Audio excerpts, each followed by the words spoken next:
Salut, c'est Trado, je suis content de vous retrouver pour l'analyse technique des trois actions qui m'ont été le plus demandées, à savoir Novacite, Air France et Seabox. Alors avant de commencer, je tiens tout de suite à vous prévenir, si vous débutez, si vous n'êtes pas un analyste technique ou un trader expérimenté, ce que vous allez voir ne ressemble à rien de ce que vous avez probablement vu jusqu'à présent. Il n'y a pas d'affirmation de quelque nature que ce soit, ce ne sont que des scénarios probabilistes. C'est comme ça que procèdent les analystes techniques et qui ont de l'expérience et qui sont là depuis un moment. Et on va commencer tout de suite par Novacite qui est dans une situation neutre. Ok, voici les données hebdomadaires. Comme on peut le voir, nous sommes dans une situation où notre prochain support il est à 4,29,598 selon un processus qui se répétera souvent dans cette vidéo, une ancienne résistance qui a été cassée et qui donc devient support et une résistance ici à 13,64, 13,96 et les oscillations à l'intérieur de cette zone risquent de se perpétuer pendant encore un moment. On descend tout de suite sur les données journalières pour voir ce que nous dit le court terme et on va commencer avant tout par les moyennes mobiles comme vous pouvez le voir et c'est là que le bas blesse. Et cette moyenne mobile à 7 jours, comme vous pouvez le voir, est dans une configuration assez mauvaise puisque nous sommes en dessous de cette M7 qui descend. Donc la tendance de court terme est baissière. Nous avons une moyenne mobile à 20 jours qui également est en train de baisser, mais on va lui laisser le bénéfice du doute. On va dire qu'elle est à peu près plate, mais on est en dessous. Donc la tendance générale est neutre, voire baissière. La moyenne mobile à 50 jours est descendante, donc la tendance de fond est baissière. Seule la moyenne mobile à 200 jours qui nous donne la tendance de long terme est haussière. Donc heureusement, on arrive sur un support, le support journalier des 8, 7,3 euros, zone au-dessus de laquelle on végète depuis novembre 2020, mais qui quand même nous permet de rebondir. Alors, plusieurs choses à dire. Le trading ne consiste pas à essayer de savoir ce qui va se passer, on n'en sait rien. Okay, tout ce qu'on veut faire, c'est avoir raison au moins une fois sur deux et gagner plus quand on a raison que l'on ne perd quand on a tort. Si on a raison une fois sur deux, mais qu'on gagne plus quand on gagne que l'on ne perd quand on a tort, mais mathématiquement, on s'enrichit. Donc attention, voilà ce que moi je ferais si je voulais acheter. Je mettrais un ordre d'achat maintenant et je mettrais un stop loss en dessous du support journalier, mettons à moins 13%. Okay. Un stop loss, c'est obligatoire si vous ne voulez pas qu'un trade vous ruine. Un stop loss, c'est obligatoire si vous n'avez pas une foi inébranlable dans une action. Et un stop loss, ça se met en général en dessous d'un support. Étant donné que la M200 semble être notre juge de paix et que le support journalier semble être notre premier espoir, un stop loss à 13%, c'est pas mal. C'est beaucoup, mais c'est très classique. Il faut maintenant avoir un objectif.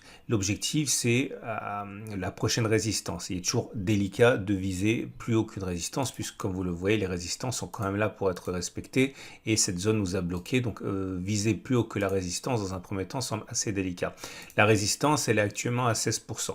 Donc si on vise 16%, et que là on a un stop loss à 13%, on voit bien que on a plus à gagner si on a raison que l'on a à perdre si on a tort.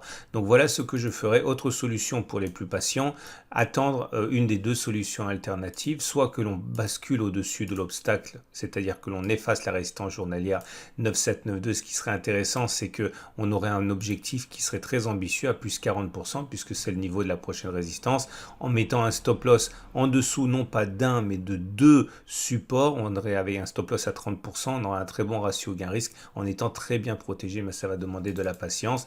Autre solution, donc alternative, attendre que l'on revienne sur la zone de support de moyen terme et acheter sur cette zone qui est encore plus solide en visant bien sûr encore une fois au moins autant au-dessus que l'on ne risque en dessous, en sachant que en dessous ça veut dire en dessous du support. Alors voilà ce qu'on pouvait dire pour cette première analyse de la journée. Je vous invite, si votre voyage s'arrête ici avec moi, à considérer de vous abonner à mon fil Twitter ou de me suivre sur Boursorama ou de vous abonner à mon compte YouTube. Tous les jours, vous avez de nouvelles analyses. Si vous ne voulez pas les louper, c'est facile. Il suffit de vous abonner et vous retrouverez également... Ah oui, j'ai oublié de dire quelque chose. Regardez, pour savoir si le rebond commence à être effectif et si la tendance tend à s'inverser, je vous invite à mettre les bougies Aiki Nashi ici. Et quand vous aurez des premières bougies vertes ici, ça sera encourageant. Attention, une bougie haussière, c'est pas une bougie verte. Une bougie haussière, c'est une bougie qui n'a pas de mèche basse ici, comme ces bougies-là, vous voyez, qui nous ont permis, à partir du moment où elles se sont déclenchées, d'avoir plus de 10% de hausse. Hein. Donc, visez bien, regardez bien, lorsque les bougies rouges se transforment en bougies vertes, on aura un début d'espoir légitime. Voilà. On va tout de suite passer à l'action suivante. Et l'action suivante, c'est C-Box. Et pour C-Box, c'est la même configuration d'évolution en crabe dans un canal horizontal. On est capé à la hausse par la résistance journalière des 0,276-0,280. Ici, le précédent contact a été terrible, c'était en février 2021. Il s'en est suivi une baisse considérable de pratiquement un tiers de la valeur, 30%. Nous sommes au contact de cette zone et c'est pour ça qu'il faut s'en préoccuper. En deuxième rideau défensif, la résistance journalière des 0,296, 0,334 qui également est très dangereuse. On a également un support équivalent mais sous les pieds, le support journalier des 0,182, 0,198. Cette zone a suffi à faire bondir les cours à chaque fois qu'on est venu la solliciter. D'abord de 78%, puis plus récemment de 40% et un support de moyen terme ici important à 0,142, 167 hein, qui s'il était sollicité eh bien, pourrait bien entraîner des progressions importantes comme on peut le voir ici. Hein, ici 84%. Et plus récemment 145%. Donc le problème, encore une fois, c'est qu'on est confiné, et oui, entre ces zones horizontales. Alors, qu'en est-il de la tendance? Le plus intéressant, c'est de remarquer qu'on est au-dessus de la M200 et que la M200 monte légèrement. Donc ça veut dire que la tendance de long terme est haussière.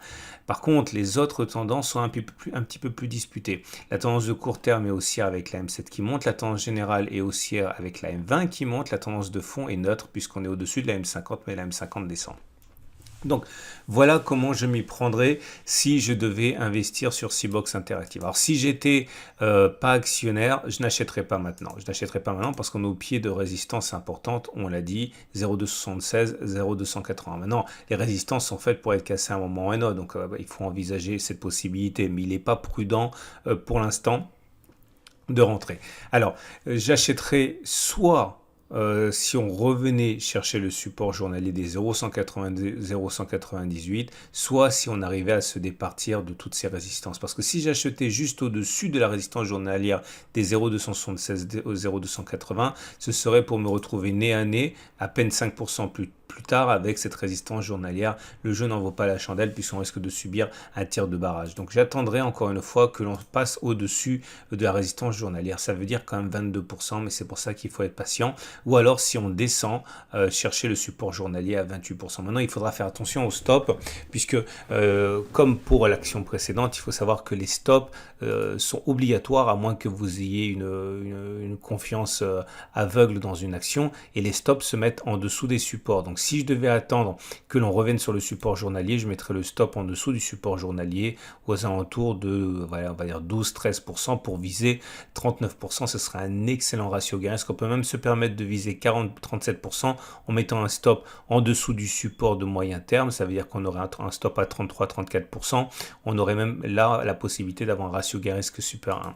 Maintenant, si je devais attendre que l'on passe au-dessus de la résistance journalière, je mettrais par la règle du changement de polarité, cette zone de résistance deviendrait support, tout comme cette zone, cette zone de résistance journalière ici. Je mettrais un stop donc à moins 23%. Ça ne doit pas vous faire bondir des stop loss aussi larges. Le tout, c'est d'adapter la taille de sa position de telle manière que 21% ne fasse pas plus mal qu'une perte de 10% en misant tout simplement plus petit. Et l'avantage, c'est qu'on aurait quand même beaucoup de terrain pour progresser. Maintenant, il existe une solution alternative, c'est de considérer qu'on a un tout petit support ici. Pourquoi? Parce que c'était une résistance. Les résistances qui sont cassées, vous l'avez compris, deviennent support. Donc si on a une petite baisse ici, il est possible éventuellement d'attendre que l'on s'enfonce un petit peu, d'acheter, de mettre un stop loss en dessous de la zone de support, mettons à 9%. Si on vise un retour sur la résistance, on est à 12%, on a un ratio gain risque qui est supérieur à 1, c'est pas mal. Maintenant, si vous êtes déjà actionnaire C-Box Interactive, vous avez trois solutions. La première solution, c'est de rien faire parce que vous avez confiance. La deuxième solution, c'est de prendre une partie de vos bénéfices, c'est-à-dire, imaginons que vous avez investi 100, eh bien vous sortez la moitié de votre position et vous sortirez l'autre moitié si on revient sur votre cours d'achat, parce que comme ça vous êtes sûr au moins de ne pas perdre d'argent et vous cristallisez une partie de vos plus-values. La troisième solution, c'est de prendre tous vos bénéfices. Si par exemple vous avez déjà acheté beaucoup plus bas aux alentours de 0,19, que vous avez déjà accumulé 40% de hausse, je donne un exemple, il n'est pas non plus complètement illégitime de prendre ces profits. Maintenant, les plus nombreux seront sans doute ceux qui prendront partiellement des profits en espérant voir les cours remonter après. Voilà les trois solutions auxquelles j'ai pu penser. Encore une fois, vous voyez, il n'y a pas d'affirmation de quoi que ce soit. L'analyse technique et le trading, quand on a un niveau expérimenté, consiste simplement à repérer les supports, les résistances et faire des scénarios qui permettent de gagner plus quand on a raison que ce qu'on perd quand on a tort. Et c'est tout ce à quoi on peut prétendre. Alors, si vous avez aimé ou si vous trouvez que cette façon de faire peut vous séduire, n'oubliez pas, abonnez-vous à mon fil YouTube, à mon fil Twitter, à mon fil Facebook, ou bien sûr vous pouvez me suivre sur Boursorama pour des vidéos tous les jours. Également, vous retrouverez sur mon site des interviews, des podcasts de traders qui font le trading français et qui vous feront gagner énormément de temps dans votre apprentissage si vous voulez apprendre ce fameux trading rationnel et dire au revoir au trading émotif et impulsif. On termine avec la dernière action. Et on termine avec Air France, donc dans une situation totalement comparable, pris en sandwich entre la résistance journalière des 5,96, 5,52 qui martyrise les cours depuis novembre 2020 et un support journalier à 4,56, 4,08 qui préserve les cours de la baisse chaque fois qu'on vient le solliciter. Et pour l'instant, on ne peut pas véritablement rêver mieux que des oscillations à l'intérieur de ce canal de dérive latérale. Maintenant, il faut remarquer plusieurs choses. 1, la tendance de fond, la tendance de long terme est haussière puisqu'on est au-dessus de la M200. 2, on a la M50 qui monte et on est au-dessus, donc la tendance de fond devient haussière et la tendance de court terme aussi puisqu'on est au-dessus de la M7 qui monte et la tendance générale également haussière puisqu'on est au-dessus de la M20 qui monte. Le seul problème, c'est qu'on est venu buter maintenant sur la résistance qui a déjà été fatale et c'est pas la première fois qu'on a cette configuration où les moyennes mobiles sont haussières mais qu'on vient buter sur cette résistance journalière. À ceci près quand même que maintenant nous avons regardez les bougies Aiki Nashi, ok. Nous avons ici des bougies très positives puisque regardez, c'est une bougie comme ça qui a pas de mèche basse, qui n'a pas de mèche haute pour sa dernière bougie et des mèches hautes qui sont petites, c'est très bien, c'est un signe de force. Regardez ici, lorsqu'on a eu ces bougies, eh bien, on a continué à progresser. Donc la force est toujours haussière pour l'instant. Et du coup, ça nous amène à établir une stratégie qui est entre deux eaux. Première des choses, si vous avez déjà du Air France en main, vous avez plusieurs solutions puisqu'on est au pied d'une résistance. Soit vous prenez une partie de vos bénéfices maintenant, soit par exemple, vous prenez la moitié des bénéfices et vous prenez l'autre moitié ou vous sortez de votre trade. Si on arrive sur votre prix d'entrée pour ne pas perdre d'argent sur ce trade et même en gagner sur la première partie que vous avez allégée. Deuxième solution, si vous êtes véritablement confiant, ne faites rien et gardez tout tel que vous espérez qu'il se produise, c'est-à-dire qu'on monte plus haut. Troisième solution, vous pouvez tout simplement tout vendre, c'est une solution envisageable. Maintenant, si moi je devais acheter du Air France, étant donné qu'on est au pied d'une résistance, il y a deux solutions. Première solution, je ne fais rien. Deuxième solution, j'attends que l'on revienne sur le support ici des 4,56, 4,08. Il y a d'autres petits supports, mais ils ne sont pas très solides. Par exemple ici ou là, vous voyez, ce sont des supports qui existent, il ne faut pas les nier. Mais c'est surtout en fait le deuxième qui englobe le premier. Si on va chercher ce support, on peut déjà commencer à accumuler un petit peu en espérant un rebond. Mais encore mieux, attendre que l'on revienne sur le support journalier pour espérer bénéficier d'un retour sur la résistance journalière. C'est là qu'il faut une fois de plus solliciter le calcul gain-risque, parce que encore une fois, je le répète, l'important c'est de gagner plus quand vous avez raison que vous le perdez quand vous avez tort. Donc si par exemple vous achetez sur ce support ici, compris globalement entre 4,85 et 4,68, même s'il n'est pas très solide, vous visez plus 13%, puisque c'est le niveau à partir duquel les difficultés peuvent se manifester. Le problème, c'est que si vous mettez votre stop en dessous d'un support, comme il se doit, vous voyez bien que le ratio gain-risque n'est pas bon, puisqu'on est à peu près à 20% de stop loss, ce qui, encore une fois, n'est pas une aberration, hein, ce sont des choses qui se font. Il y a une façon de faire pour contourner le problème. Au lieu d'investir 100, par exemple, vous pouvez simplement investir 50 sur cette zone et 50 si on va chercher le support journalier, comme ça vous limitez le risque. Et même si sur la première position, vous avez un ratio gain-risque qui est assez médiocre, si vous achetez dans le support journalier, vous voyez, vous avez un objectif à 20% et un stop loss, vous pouvez le mettre à 15%, vous avez un ratio gain-risque qui est super à 1 et qui compense le fait que vous n'avez pas eu un très bon point d'entrée sur le premier support ici. Maintenant, la troisième solution, bien sûr, c'est d'attendre que l'on franchisse la résistance journalière. Si ça se produit comme ça, tant mieux, la résistance change de polarité, devient support. Le stop loss devra se mettre de manière conventionnelle en dessous du support, c'est-à-dire la résistance du support à, mettons, 14-15%, et viser au moins 14-15% au-dessus, mais le terrain est relativement dégagé hein, au-dessus, donc ça serait pas mal non plus. Maintenant, on peut trouver une solution qui est encore une fois assez hybride. Si vous voulez être sûr de ne pas louper le train, ben vous achetez maintenant, mais pas toute la position, mettons par exemple 50% de la position maintenant, et si on plonge, eh bien, vous renforcerez sur le support journalier. Attention, il ne s'agit pas de moyenner la baisse. Moyenner la baisse, c'est interdit. Hein. C'est fait pour cacher le mauvais point d'entrée. Mais par contre, on peut lisser son entrée. C'est-à-dire, au lieu d'investir 100 maintenant, vous investissez 50 maintenant seulement et 50 plus tard.